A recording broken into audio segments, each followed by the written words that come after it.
കാണൂ പരസ്യരഹിതമായ ഏറ്റവും പുതിയ എപ്പിസോഡുകൾ. അച്ഛനെ ഒന്നും പറയരുത്. നാളെ ഞങ്ങള് ഇവിടുന്ന് പോവാനിരിക്കുക. പിന്നെ ഒരു ശല്യത്തിനും വരില്ല. അതെങ്ങനെ ശരിയാവും? അങ്ങനെ ബന്ധങ്ങൾ അറുത്തു മാറ്റിയിട്ട് നിങ്ങൾക്കങ്ങ് പോവാൻ പറ്റുമോ?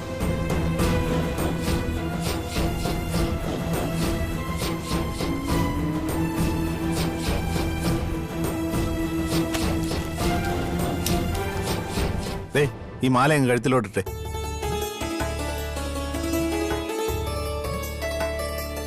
എന്താ നോക്കി നിൽക്കുന്നേ? വാങ്ങി കഴുത്തിലിട്.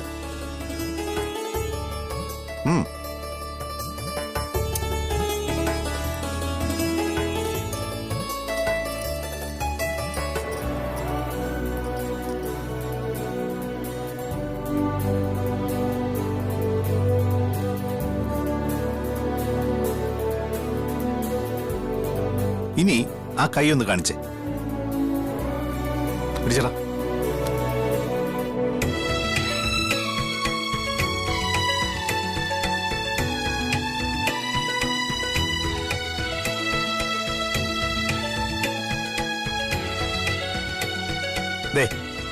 ഇത് ഹരിതയുടെ അമ്മയ്ക്കുള്ളതാ. അയ്യോ, എനിക്കൊന്നും വേണ്ട. വേണ്ടാന്ന് പറഞ്ഞു പറ്റത്തില്ല. പേടിക്ക്.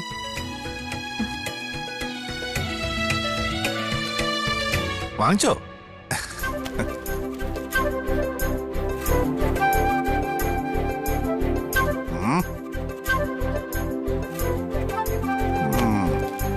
ഇപ്പോഴാണ് അച്ഛനൊരു അച്ഛനായത്. എനിക്കൊന്നും മനസ്സിലാകുന്നില്ലല്ലോടാ. അതെ, ഞങ്ങളെ ഇത്രയായിട്ട് വട്ടം ചുറ്റിച്ചില്ലേ, ഒരുപാട് കള്ളങ്ങൾ പറഞ്ഞില്ലേ. അതിന് പെട്ടെന്ന് അച്ഛന് സന്തോഷം തരാൻ പാടില്ല എന്ന് ഞങ്ങൾക്കും തോന്നി. അതുകൊണ്ടാ ഇത്തിരി ടെൻഷൻ അടിച്ചോട്ടെന്ന് കരുതിയത്. അച്ഛൻ ചെയ്തത് തെറ്റാണെന്ന് ഒരിക്കലും ഞങ്ങൾ പറയത്തില്ല. അച്ഛനൊരു രണ്ടാം ഭാര്യയും മകളും ഉണ്ടെങ്കിലേ അതിന് കാരണക്കാരി അമ്മ തന്നെയാ. അതീ നമ്മയ്ക്ക് ഒളിച്ചോടാൻ പറ്റില്ല.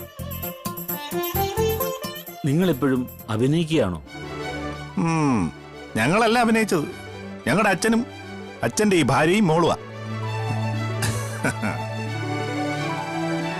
മോളെ, അതെ, ഞങ്ങൾക്ക് 2 പെങ്ങന്മാരുണ്ട്. രണ്ടുപേരും ഞങ്ങളെ മനസ്സിലാക്കാതെ ഞങ്ങളെ വിഷമിപ്പിക്കുന്നവരാ. ഇപ്പൊ മോൾക്കൊപ്പം ജോലി ചെയ്യുന്ന ചാരു പോലും ഞങ്ങളെ വേദനിപ്പിച്ചുകൊണ്ടിരിക്കുക. ഞങ്ങൾക്ക് ഇഷ്ടമില്ലാത്തൊരു കല്യാണം കഴിക്കണമെന്നും പറഞ്ഞു. ആ സമയത്താണ് ഞങ്ങളെ അറിയുന്ന, ഞങ്ങളുടെ അച്ഛനെ സ്നേഹിക്കുന്ന ഒരു പെങ്ങളെ കിട്ടിയത്. മോളെ, അതിന്റെ സന്തോഷം പറഞ്ഞറിയിക്കാൻ പറ്റാത്തതാ.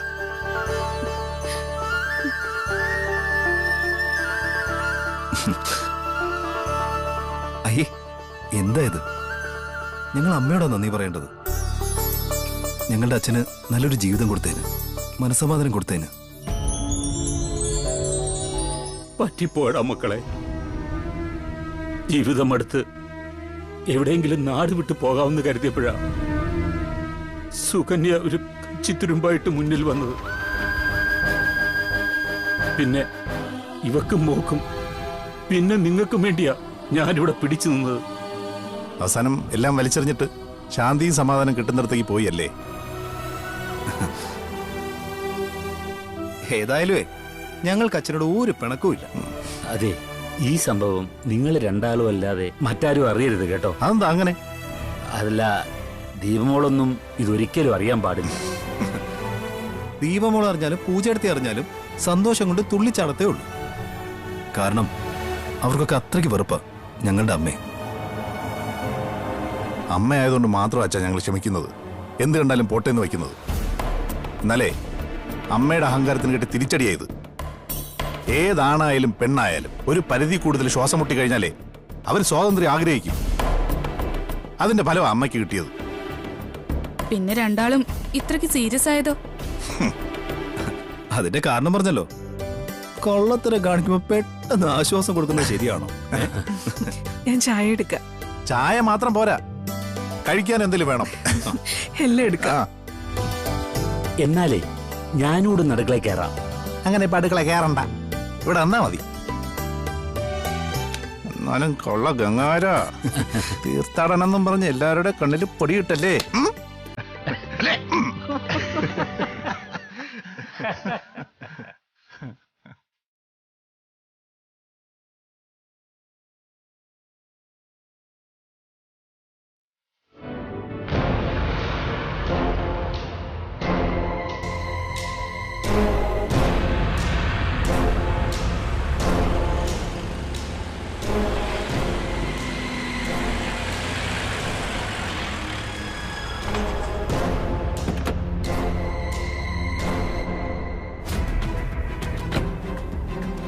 എന്താ കയ്യിൽ ആയുധം വല്ലതും ഉണ്ടോ? ആയുധവും കൊണ്ട് നിന്റെ മുന്നിലോട്ട് വന്നിട്ടും വലിയ പ്രയോജനമൊന്നുമില്ലല്ലോ. അങ്ങനെ വന്നാ അത് പിടിച്ചു വാങ്ങി നീ എന്റെ നെഞ്ചത്തെ തന്നെ പ്രയോഗിക്കില്ലേ?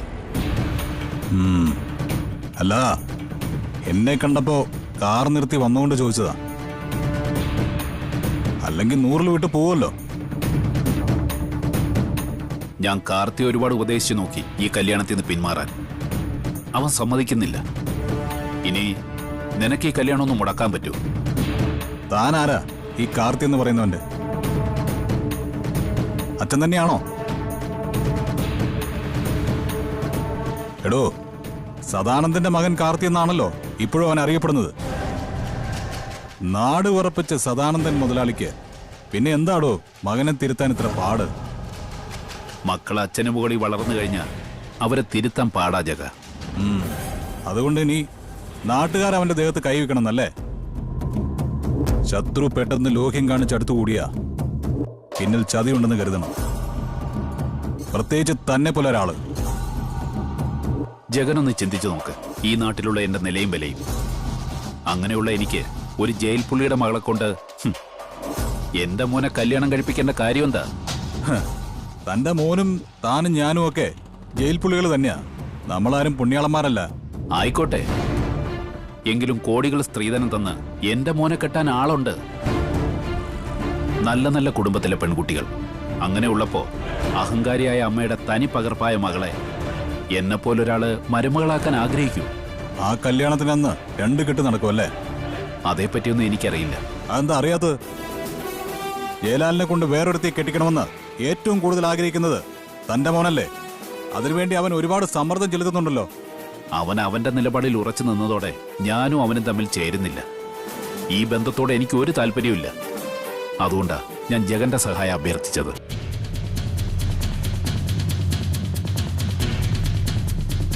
എന്റെ ആവശ്യം നടത്തി തന്നാല് ജഗം പറയുന്നത് ഞാൻ തരും. എന്താ? ഓടോ, പോയി വണ്ടി കയറിട്ട് എങ്ങോട്ടെന്ന് വെച്ചാ വിട്ടു പൊയ്ക്കോ. ഞാൻ കളിതമാശ അല്ല പറഞ്ഞ ജഗ. 10ാമത്തേതിനാണ് കല്യാണം അല്ലേ? അതെ. ആ ദിവസം നല്ല ദിവസമാണെന്നാണ് പരക്കെ പറച്ചില്. പക്ഷെ അതിലൊന്നും എനിക്ക് വിശ്വാസമില്ല. പിന്നെ അത് നല്ല ദിവസമാണെങ്കിൽ ആ ദിവസം മോശമാക്കരുത് എന്നൊരു അഭിപ്രായമുണ്ട് എനിക്ക്. എന്ന് വെച്ചാൽ നാടകം കളിക്കുന്നത് ആരായാലും പേ പിടിച്ച നായ്ക്കളെ പോലെ തെരുവി കിടക്കരുത്, തല്ലുകൊണ്ട് ചതഞ്ഞ്. ആത്മാർത്ഥമായിട്ടൊരു കാര്യം പറഞ്ഞാലും ജഗനത് വിശ്വാസമാകുന്നില്ലെങ്കിൽ പിന്നെ ഞാൻ എന്ത് ചെയ്യാനാ? ശരി ശരി, വയ്ക്കോ. അച്ഛന്റെയും മോന്റെയും പിന്നാലെ എന്റെ ആൾക്കാരുണ്ട്. അതുകൊണ്ട് അഭിനയം ആത്മാർത്ഥമായിട്ടാണെങ്കിലും അല്ലെങ്കിലും അതിനുള്ള പണി പിന്നാലെ വരും. വയ്ക്കോ.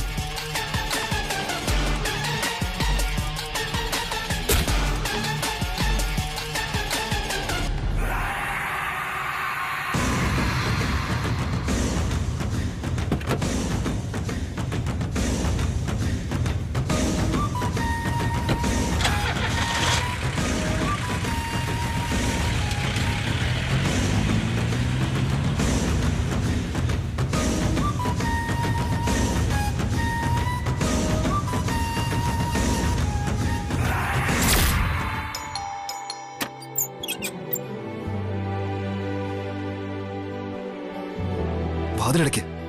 ഒരാൾ എപ്പോഴാ വരുന്നെന്ന് പറയാൻ പറ്റില്ല. അടയ്ക്ക്.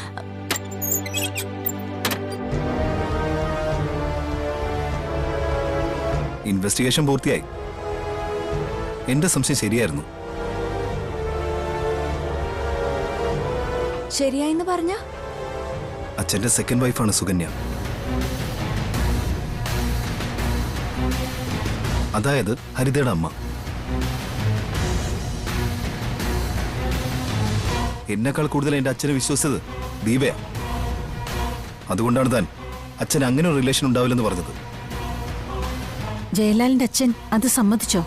2 ദിവസമായിട്ട് അതിന്റെ പിന്നാലെയുള്ള ഓട്ടമല്ലേ. കൈയോടെ പിടിച്ചു കഴിഞ്ഞാൽ പിന്നെ സമ്മതിക്കാതിരിക്കാൻ പറ്റില്ലല്ലോ. മുമ്പൊക്കെ വീട്ടിൽ കിടന്ന് ജോലി ചെയ്ത് മടുക്കുമ്പോ പുണ്യസ്ഥലങ്ങൾ സന്ദർശിക്കാൻ ഒരു പോക്കുണ്ട്. അത് 2ാം ഭാര്യയുടെ വീട്ടിലേക്കാണെന്ന് ഞങ്ങൾക്കറിയില്ലായിരുന്നു. അപ്പോ ഹരിത അച്ഛന്റെ മകളാ, എന്റെ പെങ്ങൾ. അതുകൊണ്ടാണ് ഇത്ര തന്റെ അടുത്തോടെ ഹരിത ചതിക്കില്ല എന്നും വഞ്ചിക്കില്ല എന്നൊക്കെ പറഞ്ഞത്. ഇനിയിപ്പോ ദീപയുടെ മുഖത്ത് നോക്കാനൊക്കെ വലിയ ചമ്പലായിരിക്കും. അതിന്റെ ഒന്നും ആവശ്യമില്ല ലാലേട്ടാ. ആ അച്ഛൻ ചെയ്തത് തെറ്റാണെന്ന് ലാലേട്ടന് തോന്നിയോ? ഞങ്ങൾ ആദ്യം ഒന്ന് വിരട്ടി, പിന്നെ ഞാനും ഹരിയേട്ടനും അച്ഛന്റെ പ്രവൃത്തിയെ ന്യായീകരിക്കുകയാണ് ചെയ്തത്. ജീവിതകാലം മുഴുവൻ ആ കുടുംബത്തിന് വേണ്ടി കഷ്ടപ്പെടുമ്പോ ആ കുടുംബത്തിനകത്തുനിന്ന് ഇത്തിരി സ്നേഹം, പരിഗണന അതൊക്കെ കിട്ടണമെന്ന് ആഗ്രഹിക്കുന്ന ആൾക്കാരുണ്ടാവില്ലല്ലോ. അത് സ്ത്രീയായാലും പുരുഷനായാലും അങ്ങനെ തന്നെ. എന്നാൽ എന്റെ അച്ഛന്റെ കാര്യത്തിൽ അത് ഉണ്ടായിട്ടില്ല. അടിമപ്പണി ചെയ്ത് മടുത്തപ്പോ വളരെ യാദൃശികമായി പനച്ചിക്കാട് അമ്പലത്തിൽ തൊഴാൻ വന്ന സുകന്യ എന്ന സ്ത്രീയെ കാണുകയും ഇഷ്ടപ്പെടുകയും ആ പരിചയം പിന്നെ വിവാഹത്തിൽ കലാശിക്കുകയും ചെയ്യായിരുന്നു. ജയലാലിന്റെ അമ്മയുടെ സ്വഭാവം അറിയാവുന്നതുകൊണ്ട് ഞാൻ ഉൾപ്പെടെ എല്ലാവരും അച്ഛനെ ന്യായീകരിക്കുകയുള്ളൂ. പിന്നെ അല്പമെങ്കിലും വേദന സ്വന്തം മക്കളായി നിങ്ങൾക്കൊക്കെ വേണ്ടത്. ഇവിടെ അതും ഉണ്ടായില്ലെങ്കിൽ ജയലാലിന്റെ അമ്മ പൂർണ്ണ പരാജയമെന്ന് പറയേണ്ടി വരും. അത് 100% സത്യമാണല്ലോ. ഇതെല്ലാം അനുകൂലിക്കുമ്പോഴും എനിക്കൊരു ചോദ്യം നിങ്ങളോട് എല്ലാവരോടും ചോദിക്കാനുണ്ട്. ജയലാലിന്റെ അച്ഛന്റെ അവസ്ഥയാ ഇന്നത്തെ കാലത്ത് ഒട്ടുമിക്ക സ്ത്രീകൾ അനുഭവിച്ചുകൊണ്ടിരിക്കുന്നത്. കൂടുതൽ സ്ത്രീകളും അടിമപ്പണി ചെയ്യുന്നുണ്ട്. കുടുംബത്തിന് വേണ്ടി പകലന്തിയോളം അധ്വാനിച്ചിട്ടും പരിഗണന കിട്ടാതെ, ഒരു ജോലിക്കാരിക്ക് കൊടുക്കുന്ന സ്നേഹം പോലും കിട്ടാതെ നട്ടം തിരിയുന്നവരുണ്ട്. അതിനൊരു പരിധിവരെ ഉദാഹരണമാണ് ഞാനും. എന്റെ കൺമുന്നിലൂടെ അന്യ സ്ത്രീകളുമായി വീട്ടിൽ വന്നിട്ടുണ്ട് ഇവരുടെ അച്ഛൻ. അതുപോലെ രജനിയുടെ അമ്മയുൾപ്പെടെ പലരെയും ഇല്ലാതാക്കിയിട്ടുണ്ട്.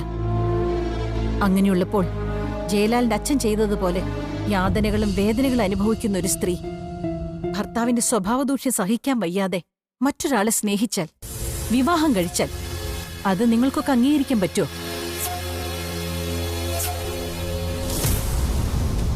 ഒരമ്മ തെറ്റ് ചെയ്താൽ അത് സഹിക്കാൻ പറ്റില്ല, ലോകത്തൊരു മക്കൾക്കും. ആ കാലമൊക്കെ പോയമ്മേ. ഇന്നിപ്പോ അതിനൊക്കെ മാറ്റം വന്നിട്ടുണ്ട്. അത് ദിയ പറഞ്ഞ ശരിയാ. മക്കള് തന്നെ അമ്മമാരെ കൊണ്ട് കല്യാണം കഴിപ്പിച്ച വാർത്തകൾ നിത്യേന വന്നുകൊണ്ടിരിക്കുക. അതൊക്കെ ശരിയാ. എങ്കിലും അമ്മമാർക്ക് കുറച്ച് വിലക്കൊക്കെയുണ്ട്. ഞാൻ പറഞ്ഞല്ലോ, ജയലാലിന്റെ അച്ഛനെ പൂർണ്ണമായിട്ട് ഞാൻ സപ്പോർട്ട് ചെയ്യുന്നുണ്ട്. അപ്പോഴും എന്റെ ഉള്ളിൽ നിന്ന് വന്ന ഒരു ചോദ്യം ചോദിച്ചെന്നേ ഉള്ളൂ. ഞങ്ങളിൽ കുറെ പേരെങ്കിലും കുട്ടികളുടെ അച്ഛന്റെ സ്നേഹവും കരുതലും അനുഭവിക്കാൻ കഴിയാതെ വേദനിക്കുന്നുണ്ടെന്ന യാഥാർത്ഥ്യം ആരും മറന്നു പോവാൻ പാടില്ല. സ്വന്തം ആഗ്രഹങ്ങളെ അടിച്ചമർത്തിയാൽ ആണായാലും പെണ്ണായാലും ഒതുങ്ങിക്കൂടരുന്ന എന്റെ അഭിപ്രായം. അതുകൊണ്ട് തന്നെ ഇന്ന് അച്ഛനോട് എനിക്ക് വെറുപ്പല്ല, ബഹുമാനാ തോന്നിയത്. ഇത് പറയാനാ ഞാൻ ഓടി വന്നത്. നല്ലൊരു വാർത്തയല്ലേ വന്ന് പറഞ്ഞത്. കുടിക്കാൻ ഒരു ചൂട് ചായ എടുക്കട്ടെ? ഇപ്പൊ വേണ്ട. ചായ കുടിക്കാൻ നിന്നാലേ ചിലപ്പോ അതിലും ചൂടായിട്ട് ഒരാളിങ്ങോട്ട് കയറി വരും.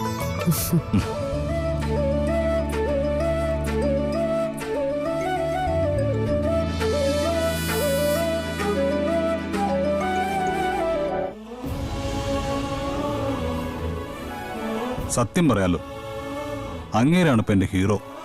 അത് ശരി. അപ്പൊ പൂർണ്ണമായിട്ടും ഏടത്തിയുടെ അച്ഛനെ അനുകൂലിക്കുവാണോ? തന്റെ നിലപാടെന്താ? അങ്ങേര് ചെയ്ത് തെറ്റാണെന്ന് തോന്നുന്നുണ്ടോ? എനിക്ക് അങ്ങനൊരു തോന്നലില്ല. എന്റെ അമ്മ ചില ചോദ്യങ്ങളൊക്കെ ചോദിച്ചപ്പോ അതിനകത്ത് ചെറിയൊരു ശരിയുണ്ടെന്ന് തോന്നി. അമ്മ എന്താ ചോദിച്ചത്? അല്ല, ഇതുപോലൊരു സാഹചര്യത്തില് ഒരമ്മ തെറ്റ് ചെയ്താ മക്കള് ക്ഷമിക്കുമോന്ന് ചോദിച്ചു. ഇപ്പൊ എന്റെ അമ്മയുടെ അവസ്ഥ ഇതുപോലാണല്ലോ. ജീവിതത്തിൽ ഒരിക്കലും അമ്മയെ സ്നേഹിക്കാത്തൊരു ഭർത്താവിനെയാ അമ്മയ്ക്ക് കിട്ടിയത്. ഞങ്ങള് മക്കൾക്ക് പോലും അച്ഛനോട് വെറുപ്പാ. പക്ഷേ അമ്മ രണ്ടാമതൊരു വിവാഹം കഴിച്ചാ അത് ഞങ്ങൾക്ക് ഇഷ്ടപ്പെടുമോന്നാണ് ചോദ്യം. എന്താ തന്റെ മറുപടി? സത്യം പറയാലോ, നിങ്ങൾ വളർന്നതിന് മുമ്പ് തന്നെ അമ്മ അയാളെ കളഞ്ഞിട്ട് ജീവിക്കണമായിരുന്നു. ആ സമയത്ത് മറ്റൊരു കല്യാണം കഴിച്ചാലും കുഴപ്പമൊന്നുമില്ല. കുട്ടികളൊന്നും അമ്മമാർക്കൊപ്പം കാണില്ലല്ലോ. ഇപ്പൊ തന്നെ നിങ്ങൾ 2 പെൺകുട്ടികളും വിവാഹം കഴിഞ്ഞ് പോയാല് തന്റെ അമ്മയെ നോക്കേണ്ടത് ദിലീപാ. അവനവന്റെ പാട്ടിന് പോയി. പിന്നെ അവർക്ക് ജീവിതകാലം മുഴുവൻ ആശ്രയിക്കാൻ ഒരാൾ വേണ്ടേ? ഈ വരുന്നവരെ സ്നേഹിക്കുമെന്ന് എന്താ ഉറപ്പ്? ആ, അത് രണ്ടാമത്തെ കാര്യം. ഒന്നിച്ച് മുന്നോട്ട് പോകാൻ കഴിയാത്തവര് രണ്ടായിട്ട് കഴിയുന്നതാ മനസ്സമാധാനം. പിന്നെ ജയലാലിന്റെ അമ്മയെപ്പോലെ ഒരു സാധനത്തെ ഞാൻ എൻ്റെ ജീവിതത്തിൽ ഇതുവരെ കണ്ടിട്ടില്ല. അവരെ ഇത്രയും നാൾ അങ്ങേര് സഹിച്ചത് മക്കളെ കാരണമാണെന്നാ ജയലാൽ പറഞ്ഞത്. പ്രത്യേകിച്ച് ജയലാലിനെയും അയാളുടെ ചേട്ടനെയും അത്രയ്ക്ക് ഇഷ്ടമാണ്. അത് ശരിയാ. ഒരു കാര്യം ഉറപ്പാടും, ഇത്തിരി സ്നേഹം ആ മനുഷ്യന് കൊടുത്തിരുന്നെങ്കിൽ അങ്ങേരൊരിക്കലും മറ്റൊരു ബന്ധത്തെപ്പറ്റി ചിന്തിക്കില്ലായിരുന്നു. ഇത് തീർത്ഥാടനം എന്ന് പറഞ്ഞു പോകുന്ന 2-3 ദിവസം ഈ പറയുന്ന രണ്ടാം ഭാര്യയ്ക്കൊപ്പം കഴിയുമ്പോഴായിരിക്കും അങ്ങേർക്ക് സ്വസ്ഥത കിട്ടിയിട്ടുള്ളത്, അങ്ങനെ ഒരു മനുഷ്യനായിട്ട് ജീവിച്ചിട്ടുള്ളത്. ഞാൻ ഇങ്ങനൊക്കെ പറഞ്ഞെങ്കിലും ഈ സംഭവം അറിഞ്ഞപ്പോ എനിക്ക് കൈയടിക്കാനാ തോന്നിയത്. എവിടെ വെച്ചെങ്കിലും കാണുകയാണെങ്കിൽ അങ്ങേർക്ക് ഇഷ്ടപ്പെട്ട ഭക്ഷണം വാങ്ങിക്കൊടുക്കണമെന്ന് എനിക്ക് ആഗ്രഹമുണ്ട്. നമ്മളെക്കാളും ജയലാലിനും അയാളുടെ ഏട്ടനും അടുത്തറിയാം അവരുടെ അച്ഛനെ. അതുകൊണ്ടാണ് അച്ഛനൊരു രണ്ടാം ബന്ധം ഉണ്ടെന്നും അതിൽ ഇത്രയും വലിയൊരു മോളുണ്ടെന്ന് അറിഞ്ഞിട്ടും അവരച്ഛനൊപ്പം നിന്നത്.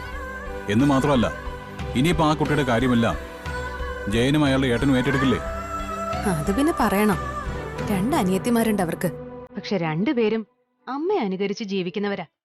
ആ സ്ഥാനത്ത് സ്നേഹിക്കാൻ ഒരു പെങ്ങളെ കിട്ടിയതിന്റെ സന്തോഷത്തിലാ 2 പേരും. സ്നേഹമാണ് എല്ലാത്തിന്റെ അടിസ്ഥാനം. അതിനെ അവഗണിച്ചിട്ട് തെറ്റ് ചെയ്താ അവര് ശിക്ഷിക്കപ്പെടണം. എന്നാൽ ഇവിടെ സ്നേഹിക്കാൻ മാത്രം അറിയാവുന്നൊരു മനുഷ്യൻ അത് കിട്ടാതെ അമ്പലങ്ങളിലൊക്കെ കറങ്ങി നടന്നപ്പോ അയാളുടെ മനസ്സിന് യോജിച്ചൊരു സ്ത്രീയെ കണ്ടുമുട്ടി. അവരെടുത്തു. അത് വിവാഹത്തിൽ കലാശിക്കുകയും ചെയ്തു. അപ്പോ കട്ടയ്ക്ക് അദ്ദേഹത്തിനൊപ്പം നിക്കല്ലേ? പിന്നല്ലാതെ. ഇപ്പൊ ഈ സത്യങ്ങളൊക്കെ തിരിച്ചറിഞ്ഞതുകൊണ്ട് നിങ്ങളുടെയൊക്കെ മുന്നിൽ വന്ന് നിൽക്കാൻ അദ്ദേഹത്തിനൊരു ചമ്മല് കാണും. എന്നാൽ അരികിലേക്ക് വരുമ്പോ പരമാവധി ആത്മവിശ്വാസം കൊടുക്കണം. ഒരു കാരണവശാലും കളിയാക്കരുത്. ഞങ്ങൾ അങ്ങനെ ചെയ്യൂ. ഈ സംഭവം അറിഞ്ഞപ്പോ ഞാനും ദീപേച്ചിയൊക്കെ അദ്ദേഹത്തെക്കാളും സന്തോഷത്തിലാ. അവരുടെ ആൺമക്കളും അങ്ങനെ തന്നെയാ. പിന്നെ അതിനെ അനുകൂലിച്ച അമ്മ ഇടയ്ക്കൊരു ചോദ്യം ചോദിച്ചെന്നേ ഉള്ളൂ. അപ്പോ ഇത്രയും നാള് ഗുരുവായൂരായിരുന്നു പറഞ്ഞിട്ട് ഇവിടെ ഒന്ന് ഒളിച്ചു താമസിക്കായിരുന്നു അല്ലേ? അതെ അതെ, ഭാര്യയ്ക്കും മോൾക്കും ഒപ്പം ഒളിച്ചു താമസിക്കായിരുന്നു. മോളെ പറഞ്ഞ് മോന്റെ ഷോറൂമിൽ വിട്ടിട്ട്. അങ്ങേരെ ഒരു പട്ടാളക്കാരനാണെന്ന് മനസ്സിലായി ഇപ്പോഴാ. രാഗിണി എന്ന ഭാര്യയുടെ മുന്നിൽ മുട്ടുപറച്ച് നിൽക്കുമ്പോഴും ചങ്കുറപ്പുണ്ടായിരുന്നു. ഒന്ന് ആലോചിച്ച് നോക്കിയേ, അങ്ങേര് സ്വന്തം വീട്ടിൽ താമസിക്കുമ്പോ ഈ സത്യങ്ങളൊക്കെ ജയലാലിന്റെ അമ്മ തിരിച്ചറിഞ്ഞാലുള്ള അവസ്ഥ. എങ്കിൽ മൂത്ത മരുമോളുടെ തലക്കടിച്ച പോലെ ഭർത്താവിനെ തലക്കടിച്ച് കൊന്നേനെ. ഇപ്പൊ തലക്കടി കിട്ടിയിരിക്കുന്നത് അവർക്കാ. അവരിനിയും തളരും, മാറും. അവരുടെ ഇപ്പോഴത്തെ ശൗര്യമൊക്കെ കെട്ടടങ്ങുകയും ചെയ്യും. പക്ഷേ ജയലാൽ കൂടെ കുറച്ച് ധൈര്യം കാണിക്കണമെന്ന് മാത്രം.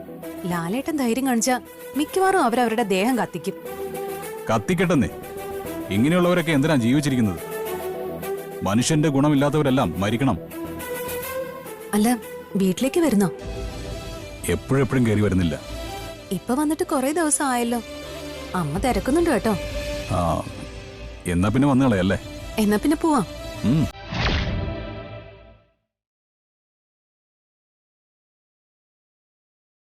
അമ്മേ,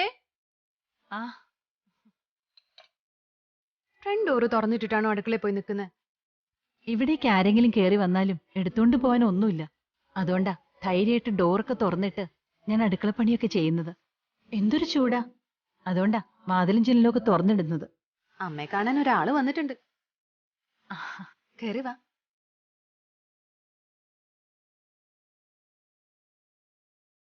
കേറി വാ മോനെ. കൊറേ നാളായിട്ട് ഈ നിൽക്കുന്ന ആൾക്ക് ഉച്ചഭക്ഷണം കൊടുക്കണമെന്ന് പറയുമല്ലേ? ഇന്നാ കടം വീട്ടിക്കോ. അയ്യോ, ഞാൻ ഭക്ഷണം കഴിക്കാനായിട്ടൊന്നും വന്നതല്ല. മോനെ ഇരിക്കേ. അമ്മ, എടോ എന്താ ഇത്? ഇരിക്കേ. ഇന്ന് ജഗൻ വരുന്നുണ്ടെങ്കിൽ നേരത്തെ വിളിച്ച് പറയണ്ടേ മോളെ? എന്ന് വെച്ച് വിഷമിക്കണ്ടേട്ടോ മോനെ. അത്യാവശ്യം മീൻ വറുത്തതും മീൻകറിയൊക്കെ ഉണ്ട്. മുട്ട ഉണ്ടെങ്കിൽ അതുകൂടി എടുത്തോ അമ്മ. നാടൻ മുട്ടയുടെ ആളാ. അത് തനിക്കെങ്ങനെ അറിയാം? അത് ഈ ശരീരം കണ്ട ആർക്കായാലും മനസ്സിലാവില്ലേ? അവനവിടെ ഭക്ഷണം എല്ലാം ഉണ്ടാക്കിയിട്ട് കാത്തിരിക്കുവേ ആ സുനില്. എല്ലാ ദിവസവും അയാളല്ലേ കാത്തിരിക്കുന്നേ. ഞങ്ങള് പക്ഷെ കാത്തിരിക്കാൻ തുടങ്ങിയിട്ട് മാസങ്ങളായി അല്ലേ അമ്മ? അത് ശരിയാ. ഇനിയിപ്പോ രണ്ടാൾക്കും വേണമെങ്കിലും ഇവിടെ വന്ന് ആഹാരം കഴിക്കാം. അയ്യോ, അതൊന്നും ശരിയാവില്ല. അമ്മ അമ്മയുടെ സ്നേഹം കൊണ്ട് അങ്ങനെ പറഞ്ഞെങ്കിലും ഞങ്ങളത് മുതലെടുക്കാൻ പാടില്ലല്ലോ. അങ്ങനെയൊന്നുമില്ല ജഗ. ഇവിടെ ഇപ്പോ എന്റെ 2 മക്കളും ഇല്ല. ഇവള് മാത്രമേ ഉള്ളൂ. പിന്നെ നിങ്ങൾ രണ്ടാളും വരുന്നതുകൊണ്ട് ഞങ്ങൾക്ക് എന്താ പ്രയാസം? ശരിയാ, ഒരു ദിവസം സുനിലിനെ വിളിച്ചോണ്ട് പോരെ. അവനിവിടെ വന്നു കഴിഞ്ഞാൽ ശരിയാവത്തില്ല. അവന്റെ നാവിന്ന് നല്ലതൊന്നും വരില്ല. പറയേണ്ട കാര്യങ്ങള് സുനില് വെട്ടി തുറന്ന് പറയും. അത് അന്നത്തെ സംസാരത്തിൽ നിന്ന് തന്നെ എനിക്ക് മനസ്സിലായി. പിന്നെ മോളുടെ LLB ഉടനെ കഴിയും. ജഗനും എന്തെങ്കിലും ഒരു ജോലി സംഘടിപ്പിക്കുക, പിന്നെ തടസ്സമൊന്നുമില്ല. എന്തിന്?